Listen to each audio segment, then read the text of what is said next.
Hey guys, review of this Bulldog car safe I picked up. As I mentioned when I reviewed that stack-on safe a week or two ago, I had mentioned I was getting another safe to permanently attach in the car, and that's this Bulldog case here. It's about 36 bucks. A little bit bigger than the stack-on. This will fit your larger sized and larger frame autos, and it's kind of a neat design in that it has a steel case that the actual safe rides in, so you can attach this case to your vehicle, your wall, your cabinet, whatever you want to put it, and then take the safe in and out, and it gives an extra level of protection in that it kind of protects the and attaches that safe directly to wherever it is you want it. So I'll show you how this works. We'll talk about the good, the bad, and the ugly. Like I said, about 35 bucks. How this works: key loaded.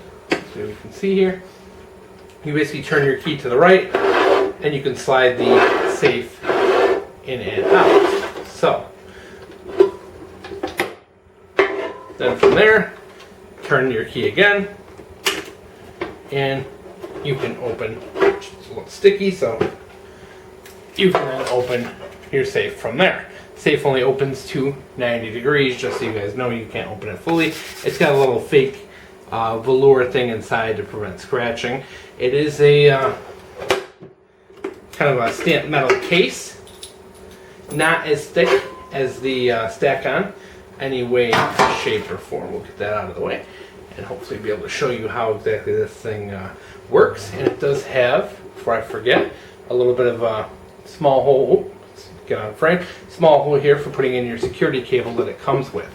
The security cable, of course, is a little on the small and thin side. I would not trust it. And in fact, Bulldog sends you a little card that says you shouldn't use it yourself, that you should lock it into the case and not rely on this. Obviously, it's not, it's something that could probably be cut with a thick pair of scissors or even pried out with a screwdriver in a hurry. Now, how this works is, as you can see, we have this little protecting tab here, and there is you can see a metal piece that comes up that goes in through the lid and clamps down on it, kind of like a hook. It kind of comes in and clamps it down, and it's protected by this kind of lip here. So as you open, we'll show you the action here. So you can see that just basically moves out of the way. Now, what I don't like about this, of course, is number one, it would be very easy to take a pair of pliers and pry this back, and then to also bend that claw and get into this. So if you were able to get a hold of this, you're going to be able to get into it within a couple of minutes with a screwdriver or a pair of pliers. The second thing I don't like is that there's a lot of give as it opens. So you do have the capability to slip a screwdriver in there because there is that little bit of play there. So I'm not the fondest of that.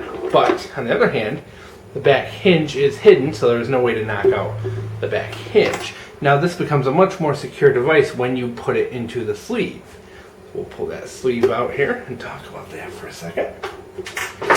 The sleeve is basically a hollow metal steel casing, and you have these little holes here which are for mounting into wherever it is you want to mount, under a table, in a closet, on the wall, in your vehicle, wherever it is you want to mount it. These are there, and it has corresponding screwdriver holes in the front so that you can drive those screws that it comes with. And what it comes with here is a set of screws and some plastic spacers. The spacers go in between this and what you're screwing it in, and it provides a little bit of clearance for the for this metal tab here that covers the lock mechanism. With the case, of course, it makes it much stronger. I think the case is a little thicker steel. It has slots for the lock on all four ends, so you can basically install this and put the lock in either way. So if you do put this in a wall, you can unload it, load it from any direction you choose. Say if you rearrange furniture or something like that, it does give you a little more capability, so you can put that in any of the four ways.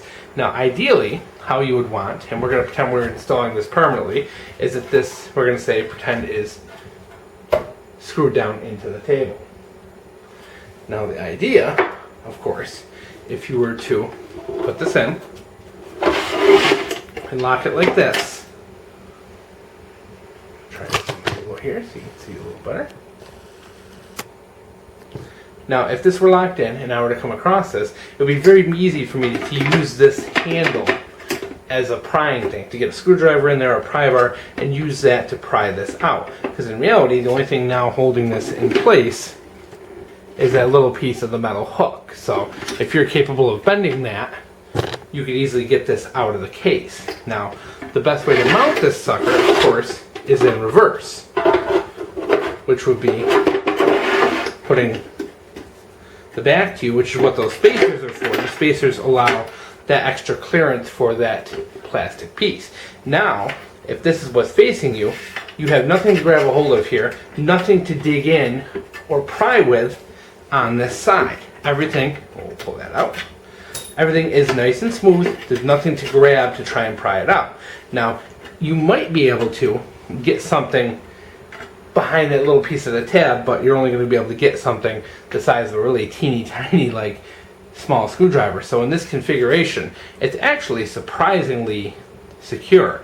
You don't have much to get at to pry. You're not going to be able to pry it open because the casing's holding it in place and there's nothing to grab onto. Your only option would really be is to try and hammer it out from the far side, which I don't think you're going to get very far with that because you're just going to bend the that claw onto itself and actually seal it shut even further. So in this configuration right here, guys, I think this is a very safe way.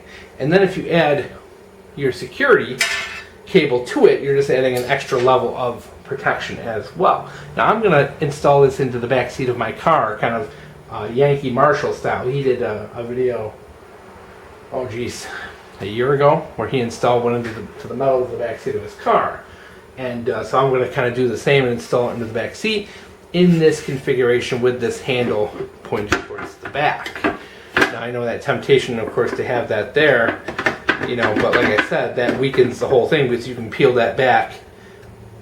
I mean, the whole idea is if you were to have this, I can probably get into this in a matter of a couple of minutes with a screwdriver. I would just bend that back, peel the case up with the screwdriver, pry it up a little, and that would free it, and then I could just get away with it. You know, and the opposite, you don't have that option. It's going to be tight up against it. You're not going to have room to get anything in there to grab it. So I think it's actually, despite its shortcomings, if you install this properly, is relatively safe. And if you add the security cable to it, you're just adding a second level. You know, of course, getting into it, you're literally just pulling it out and opening. So, what else can we say about it? Like I said, you know, the thing, it's a little wobbly, it's a little wiggly. You know, the top's wobbly and wiggly. I don't really much care for that, but you know, this is not, you know, of course you're going to be able to get into this in a matter of minutes with tools. And I would say if you got a screwdriver or a pair of pliers, you're into this in 2-3 minutes without the case. So I think this is, you know, this is not a perfect solution whatsoever. You know, but any $30 safe is not going to be. You really have to spend money on a safe if you want quality. So in this case, you know, you're getting a pretty good, product for $35, but it's by no means perfect. So like the Stack-On, it's a decent, good product to stop smash and grab thieves, opportunistic people who are just going to smash a window and run. This is going to stop people, except for those people who are determined and have the tools and capabilities to remove this. So I think, you know, for the money, it's a little more secure than the Stack-On one that I showed you. If you install it correctly and use it correctly, it's a tad more secure. I think it gives you a little more, and I like the idea of it being a little more mountable when it comes to into a car. And when I put this in the car, guys, we will definitely do a video. I don't like that they put screws. I really wish that they would have given bolts, because this is something you're going to want to bolt in and not just screws. Someone could rip these screws out pretty easy with a pry bar, a good set of bolts. will make this a lot better. So I'm going to make a little trip to Home Depot, and I might replace these plastic spacers with something a little more durable as well, like some heavy duty washers, and try and make this as secure as I can in the car. And like I said, guys, we'll do it. We'll do an update video when I have this installed. It's probably not going to be right away. It's going to take me a week or so because just been busy and crazy lately, but just wanted to share it. That's my little tabletop review.